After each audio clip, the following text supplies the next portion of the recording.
எதை சொல்லிட்டு போறாரு அவரு? அங்க எல்லாமே ஸ்பாட் ஆயிடுச்சு போல. அப்பா ஜல்தி சாப்பிட்டாரு. அப்படியே சீக்கிரம் போறானே. அப்படின்னா அங்க என்னமோ இருக்கு இப்போ. ஜல்தி சாப்பிடணும்.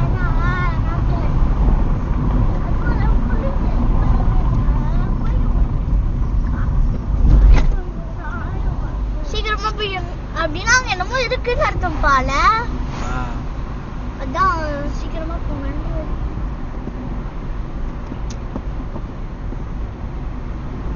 பார்த்துனே வாங்க நீங்க. இந்த சைடு லெஃப்ட்ல பாக்குறேன். என் சைடு கொஞ்சம் தான், அதுக்கப்புறம் கீழே பள்ளத்தாக்கு மாதிரி இருக்கணும். அந்த ஆறு போகுது, மோயார் ஆறு. ஓ